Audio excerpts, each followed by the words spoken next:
Yes students,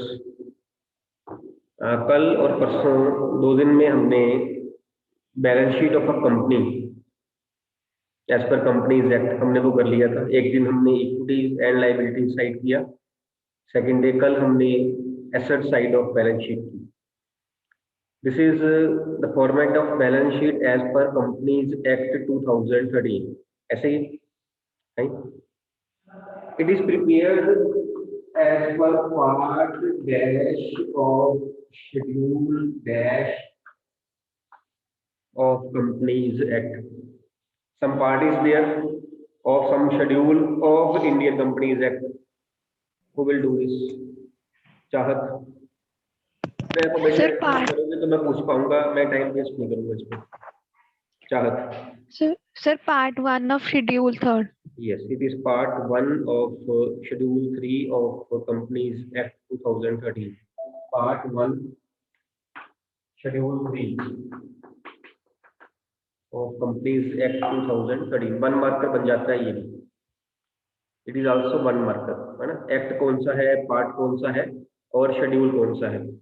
secondly, how many main heads are there in the equity and liability side?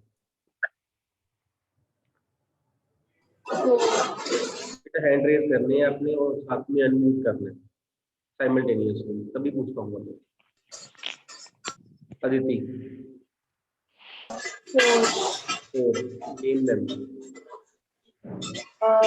First is shareholders funds, second share capital, money pending allotment, third non-current liabilities and current liabilities. The shareholders funds first, second is share application, money pending allotment, third is non-current liabilities and then is current liabilities. Similarly, on the asset side, you know it is non-current assets and current assets. Fine, ऐसे। अब आपको main heads के साथ, जैसे हम कल और परसों में डिस्कस कर रहे थे, साथ में सब हेड्स भी दिए हुए हैं फॉर्मेट में, और साथ में आपको जो है वो इसकी आइटम्स भी दी होती है। एक हमने कॉलम जो था वो किया था डिस्कस। ये आपका फॉर्मेट है, particulars for assets and liabilities. यहाँ करंट ईयर की अमाउंट थी, यहाँ प्रीवियस ईयर की अमाउंट थी। ये वाला कॉलम हमने कहा था हम बाद में डिस्कस करेंगे। The column is note number. Note number actual में क्या है, this is the face of the balance sheet जो आपको शेयर भी किया गया था ग्रुप में, और सेकेंडली आपके बुक में है भी वो। इसमें सपोज इक्विटी लायबिलिटी की अगर बात करें तो share holder fund, share capital, reserve and surplus, ऐसे होते हैं। Now you know that there are various items in share capital also and there are various items in reserves and surplus also. Fine, अब उसकी detail यहाँ नहीं होती है। This is the face of the balance sheet where only main head and sub heads will be shown. अगर suppose से अगर मैं बात करूँ रिजर्व एंड सरप्लस की, रिजर्व एंड सरप्लस में सपोज जनरल रिजर्व भी है, वो है 10 लाख रुपीज के। कैपिटल रिजर्व है, वो है सपोज 3 लाख रुपीज का। एक वर्कमैन कंपनसेशन रिजर्व है, सपोज वो है 7 लाख रुपीज का। तो हमें total amount of reserve is suppose including surplus also it is rupees 20 lakh. तो यहाँ पे 20 लाख की अमाउंट दिखाई जाएगी। ये डिटेल यहाँ नहीं दिखाई जाएगी, आइटम्स यहाँ नहीं दिखाई जाएंगी, फिर ये कहाँ दिखाई जाएंगी? In the form of working notes. जिसे हम 11th में हम बनाते होते तो वर्किंग नोट्स वहाँ दिखाई जाएंगी, और इसको एक नंबर दिया जाएगा। इसको वर्किंग नोट नहीं बोलेंगे, इसको बोलेंगे notes to accounts. Notes to accounts heading देंगे, ये बैलेंस शीट के नीचे आएगा एट द एंड। हेडिंग इसको देंगे notes to accounts. This is note number 1, note number 1 and we'll put 1 here कि रिजर्व एंड सरप्लस जो है ये 20 लाख रुपए की है टोटल में। अगर आपने इसकी डिटेल देखनी है कि ये बने कैसे हैं 20 लाख की, go to note number 1, note number 1 at the end of the balance sheet which includes general reserve, capital reserve and workman compulsory reserve। Example है ये। Done. Similarly suppose non current liabilities, उसमें एक सब हेड आता है long term borrowings. अब long term borrowings भी जो है वो काफी हो सकती हैं, है ना। उसमें क्या क्या आता है, इंक्लूड क्या क्या होता है लॉन्ग टर्म बोरोइंग्स में? Anyone can tell? Long term borrowings में क्या क्या आता है चाहत? Sir, debentures, bonds, public deposit, bank loans or loan from financial institution. Debentures, public deposit, suppose debentures has 7% debentures of what rupees 10 lakh. Public deposits है suppose 4 lakh के. Then एक है आपका बैंक लोन, वो है आपका 10 lakh का. Total is 24 lakhs. Note number 2, note number 2, long term borings यहाँ आप लिख देंगे 24 lakhs की. अगर आपको डिटेल देखनी है वो to note number 1, note number 2. Note number 2 will tell कि लॉन्ग टर्म बोरिंग्स में डिवेंचर्स कितने के हैं, पब्लिक डिपॉजिट्स कितने के हैं और बैंक लोन कितने का है. I hope I am clear. मैं कल भी आपको बता रहा था, जैसे आपका इंडेक्स वाला पेज होता है ना बुक में, फर्स्ट पेज होता है ना कंटेंट्स का या इंडेक्स का, ये सेम पेज है. इसमें हम ये बता देंगे ये इतने की है. आपने ज्यादा ब्रीफ में जाना है, go to that page number. Similarly ऐसे हर एक के नोट्स बनेंगे जिसकी जितनी इतनी आइटम होगी सीक्वेंस में बनता रहेगा. ऐसे ही शेयर कैपिटल का भी होगा, जिसमें इक्विटी इतनी होगी, प्रेफरेंस कैपिटल इतनी होगी. ऐसे ही करंट लायबिलिटीज में भी आ जाएगा, सारी आ जाएंगी. I hope the thing is clear to you. जो मैं बताना चाहता हूँ दैट इज क्लियर. अभी डाउट है तो पूछ लीजिए बेटा कि what is the purpose of note number. Note number जो है एक नोट्स टू अकाउंट्स का सीरियल नंबर है जो कि उस सब हेड की डिटेल बताएगा. मैं रिपीट कर रहा हूँ, जैसे यहाँ पे लॉन्ग टर्म बोरिंग उसने क्या बताया 24 lakhs, लेकिन यूजर जो कहता है 24 lakhs में है क्या क्या भाई वो तो बताओ मेरे को. तो वो कहता है गो टू नोट नंबर 2, वहां जाके चल जाएगा पता. क्योंकि अगर हमें सारी डिटेल हम यहाँ लिखेंगे तो बैलेंस शीट का जो फेस है बहुत बड़ा हो जाएगा, यूजर उसको इजिली अंडरस्टैंड नहीं कर पाएगा. हमने 11th में एक फीचर किया था क्वालिटेटिव फीचर अंडरस्टैंडेबिलिटी, याद है? that the books of accounts should be prepared in a way so that easily a layman can understand that. अगर सारी की सारी डिटेल यहाँ पे आ जाएगी तो समझना बहुत मुश्किल हो जाएगा कॉमन पर्सन के लिए, लेमैन के लिए. तो हम क्या करते हैं, जो मेन चीज है यहाँ दिखाने वाली वो यहाँ दिखा देते हैं. एक्सप्लेनेशन जो है वो अगले पेज पे चली जाती है, जिसको हम नेम देते हैं नोट्स टू अकाउंट्स, और सीरियल नंबर डाल देते हैं नोट नंबर 1 2 3 4 जितने भी बनेंगे. यहाँ किसी को डाउट है तो प्लीज वो पूछ ले, अदरवाइज हम आगे चलते हैं. Should we move further? Fine. अब जब हम बात जैसे कर रहे थे क्वेश्चन कैसे आपको आएगा, क्वेश्चन मेनली इसमें से आता है, मेनली क्या मोस्टली इसमें से जो आता है यही आता है कि आपको आइटम्स दी होती हैं और आपने मेन हेड और सब हेड जो है बताना होता है. ठीक, और मेन हेड सब हेड बताने के लिए आप लोगों ने सेंटेंस फॉर्म नहीं यूज करना. सपोज वो पूछे where does bills payable be shown, where does bill payable be shown in the balance sheet of a company. तो आप लिखो bills payable will be shown in the main head current liability and sub head trade payable. ऐसे नहीं करना है यहाँ पे, आपने उसको एक टेबुलेशन में चार्ट में शो करना है. हम उस दिन भी कर रहे थे, एक चार्ट बनाइए जो कि आपके लिए भी इजी रहेगा अटेम्प्ट करना और चेक करना, एग्जामिनर के लिए भी इजी रहेगा. आइटम जो क्वेश्चन में आपको आएगा वो मेन हेड, सब हेड, मेन हेड सब हेड आपके लिए भी इजी और चेक करना एग्जामिनर के लिए भी इजी. फाइन. सपोज जैसे अभी मैं बात कर रहा था bills payable, main head, main head बोलिए फटाफट. करंट लायबिलिटी, करंट लायबिलिटी, सब हेड ट्रेड पेबल. वो देखेगा, चेक करेगा, आपको एक नंबर दे देगा. अगर आप सेंटेंस फॉर्म में पढ़ जाओगे आपका टाइम भी बहुत ज़्यादा वेस्ट होगा और ऊपर से उसके लिए चेक करना भी डिफिकल्ट है, आपके लिए भी डिफिकल्ट, उसके लिए भी डिफिकल्ट, और प्रेजेंटेशन भी अच्छी नहीं लगती. ठीक है, तो अभी हम बैलेंस शीट में जो जो आइटम्स मैं लिखवा रहा हूँ आपको वो आपने बतानी है इसी फॉर्म में. आप लिखना, मैं 8-10 आइटम चिट्ठी लिखवा दूंगा आपको, उसके बाद टाइम दूंगा आपको, आप सॉल्व करना, उसके बाद हम डिस्कस करेंगे. टाइम ज़्यादा नहीं मिलेगा, 2-3 मिनट मिलेंगे सिर्फ. लिखिए आइटम्स, पहले ये फॉर्मेट ड्रॉ कर लीजिए ताकि आपको दोबारा लिखना ना पड़े. आइटम मेन हेड, सब हेड, ये फॉर्मेट लिखिए। मैं 10 आइटम्स दे रहा हूं आपको, 10 items.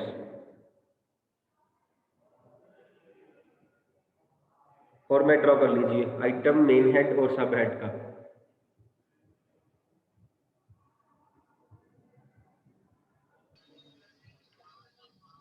Should I start? Right. First is debtors.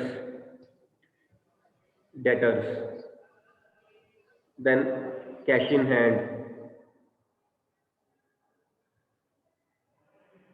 Then outstanding salaries.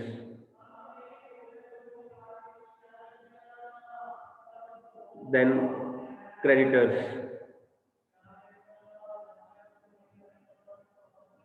Then debentures. Then securities premium reserve. Securities premium reserve. Then bills receivable. Then is premium on redemption of debentures. Premium on redemption of debentures. Then capital reserve.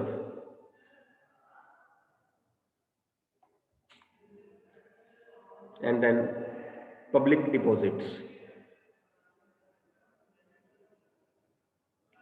Public deposits 10 है, आपको 2-3 minute मिलने हैं, आप करिए, उसके बाद हम discuss करते हैं। तो आई होप कि जितने हमने 10 पॉइंट पिछले किए हैं 10 के 10 आपको समझ भी आ गए। नेक्स्ट लिखिए बिल रिसीवेबल डिस्काउंटेड, सेम है, सेम कंटिन्यू कर रहे हैं इसको। Bill receivable discounted. Second, advance from customers for 5 months. Advance from customers for 5 months. Then is provision for tax.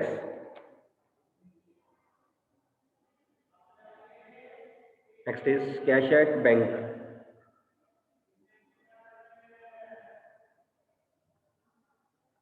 Next is building under construction. Building under construction. Then is computers.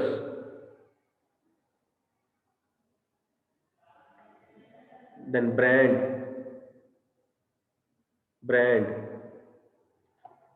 Investment in property.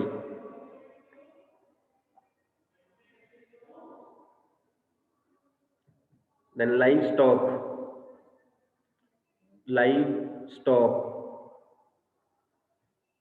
And last is deposits with electricity company. Deposits with electricity company. करिए इसको। 10 हो गए हैं क्या? 10 है ना? करिए बेटा, आपको फिर वही 3-4 मिनट मिलेंगे। यस, इसमें जिसको प्रॉब्लम आ रही है, अनिरुद्ध, कहाँ प्रॉब्लम आ रही है बच्चे? ये आप में से आंसर आ जाएगा, आप देखना। Aniruddh, Livestock and deposit with electricity company. Stock, Livestock and दो deposit आइटम with है, livestock and deposit with. ये होता क्या है लाइव स्टॉक? कौन बताएगा मेरे को? What is livestock? ये भी हमने 11th में होपफुली किया हुआ है। Meaning of livestock, Himanshu. Sir company के पास जो एनिमल्स वगैरह हैं, farm animals, yes, as an asset. Cattle वगैरह। बिजनेस के पास जो लाइव पड़ा हुआ स्टॉक है, मींस कैटल हो गए, ये आपके बफेलोज, काउज वगैरह है ना, ये सारा जो है वो लाइव स्टॉक में आ जाएगा। तो it is tangible asset under non current asset under fixed assets. मतलब main head non current assets, सब head fixed asset. Fixed asset हमने चेंज करके अब क्या कर दिया है, उसको नाम चेंज हो गया है। क्या हो गया वो? Land, property and plant and equipment. It is property, plant and equipment. Property, plant and equipment. Main head इसका रहेगा, ऐसे लिखना है इसको आपने, लाइफ स्टॉक को main head is non current assets, सब head is property plant and equipment bracket में टेंजिबल, क्योंकि प्रॉपर्टी प्लांट एंड इक्विपमेंट में आगे भी सब हेड्स है ना उसके, टेंजिबल इनटेंजिबल ऐसे ही है ना, तो ब्रैकेट में बता देना है कि टेंजिबल, इसका सब हेड भी बोल देना है आपने टेंजिबल है। एक अनिरुद्ध आपका पॉइंट था deposits with electricity company, deposits with electricity company, कौन बताएगा इसका आंसर अगर किसी को पता हो तो? मिताली, आपने हैंड रेस किया तो मिताली नहीं, कनव, सर करंट एसेट्स में short term loans and advances. Well tried Kanav, but it is not current asset, it is actually non current asset, non current asset, and when it is non current so it is long term loans and advances। Kanav well tried. Otherwise हम जब electricity का metre वगैरह लेते हैं ना तो एक security हमें डिपॉजिट करनी पड़ती है, कब तक रखनी है सिक्योरिटी कंपनी ने अपने पास? जब तक हम बिजली यूज कर रहे हैं। तो हम लाइट को 1 साल नहीं यूज करेंगे ना, 1 साल से ज्यादा यूज करेंगे, पता नहीं कब तक यूज करेंगे। कंपनी वो सिक्योरिटी हमें तब रिफंड करेगी जब वो सिक्योरिटी जो है, जब हम वो जो इलेक्ट्रिसिटी कनेक्शन है वो कटवा देंगे, तो लॉन्ग टर्म का बन जाएगा। ठीक, सपोज किसी बच्चे ने एडमिशन ली स्कूल में नर्सरी क्लास में, स्कूल जो है वो सिक्योरिटी डिपॉजिट ले लेता है आपसे, which is refunded when you leave the school. Suppose आप स्कूल लीव कर रहे हो 12th के बाद, तो 15 साल आप स्कूल में पढ़ रहे हो, तो जो सिक्योरिटी डिपॉजिट रहेगा आपका स्कूल के पास, वो जो है वो आपके लिए लॉन्ग टर्म लोन एडवांसेस बन जाएगा आपके लिए। आपकी वो एसेट है, स्कूल की वो लायबिलिटी है। आपकी साइड से बात करें, आपके लिए एसेट, स्कूल के लिए लायबिलिटी है, तो आपका जो मेन हेड बनेगा that will be non current asset, और सब हेड बनेगा long term loans and advances. और किसी को डाउट हो? जो आपने छोड़ ही दिया है, बिल्कुल बिल्कुल नहीं कर पाए, यस संयम? Sir brand. हाँ जी, ब्रांड। ब्रांड ब्रांड कौन बताएगा अभी? ब्रांड कहाँ आएगा? एसेट है कि लायबिलिटी? फर्स्ट ऑफ ऑल चाहत, नॉन करंट एसेट में आएगा उसका मेन हेड, और इंटेंजिबल एसेट उसका आएगा, ब्रांड यहीं पे ही आएगा। Brand, non current asset, property plant and equipment, और इंटेंजिबल। इंटेंजिबल एसेट्स में आ जाएगा, नॉन करंट एसेट्स में। ठीक है संयम? फाइन।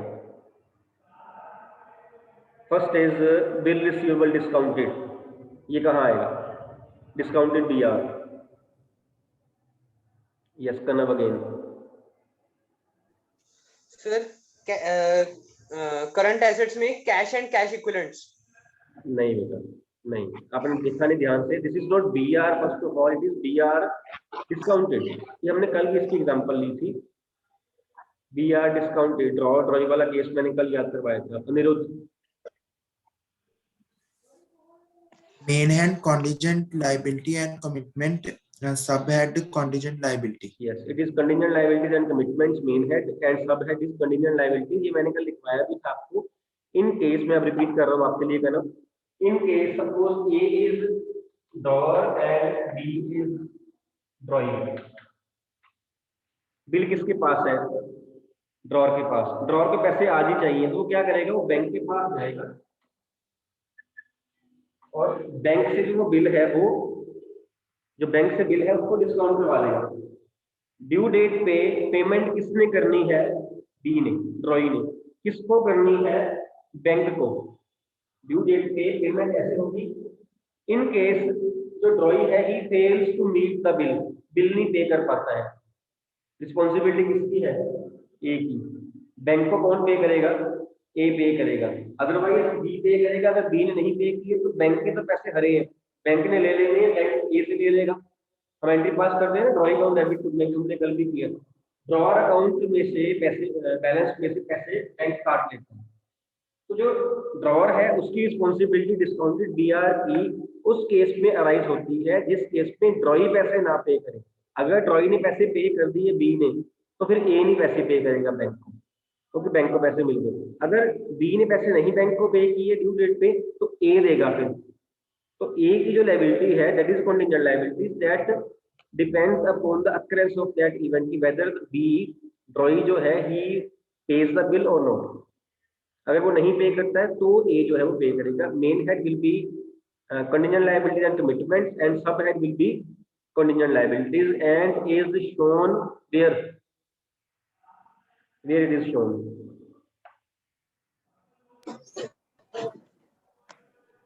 Yes, बोल दीजिए। footnote. Footnote में As outside a the balance footnote. sheet. Yes, outside the balance sheet. Okay, next is advances from customers for 5 months. Himanshu, advances from customers for 5 months. Sir current liability main head other current liability सब head. Yes, current liabilities and other current liabilities. Then is provision for tax. Hina, So main head current liabilities or subhead short term liability. short term Liability. provisions. There is no subhead short term liabilities. Short term provisions. Then is cash at bank. Cash at bank. Himani. Main head current asset, subhead cash and cash Cash equivalents. and cash equivalent. Then building under construction. Building under construction. Aditi. So non-current assets, capital work in progress. Non-current assets, property, plant and equipment, capital work in progress. Asset. ठीक है? Okay. Then is computers. Sania. Main head non-current assets, subhead property, plant and equipment, and subhead tangible assets. Tangible assets. बिल्कुल ठीक है बच्चे। Brand हमारा हो गया था investment in property. Investment in property. Kanak. Non-current assets, plant, property, plant and equipment, tangible. नहीं बेटा, इन्वेस्टमेंट इन प्रॉपर्टी आपको अलग से एक सबहेड दिया है non current investments. Non current assets में सबहेड नंबर 2 नॉन करंट इन्वेस्टमेंट जो है इसका आंसर है आपका। मेन हेड ठीक है ना, नॉन करंट एसेट्स, सबहेड जो है वो नॉन करंट इन्वेस्टमेंट आएगा।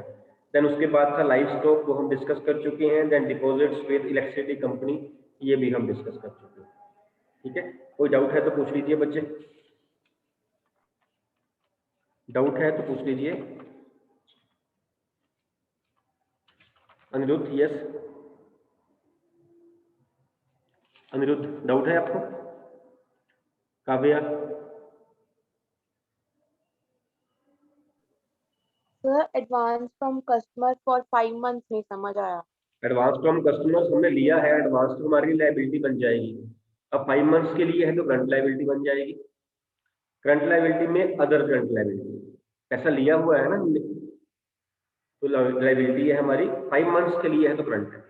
अदिति, हरिया प्लीज। सर यही पूछना है, हाँ जी, एडवांस वाला ही पूछना ये है। वाला ही था, ठीक है। Should we end the meeting then?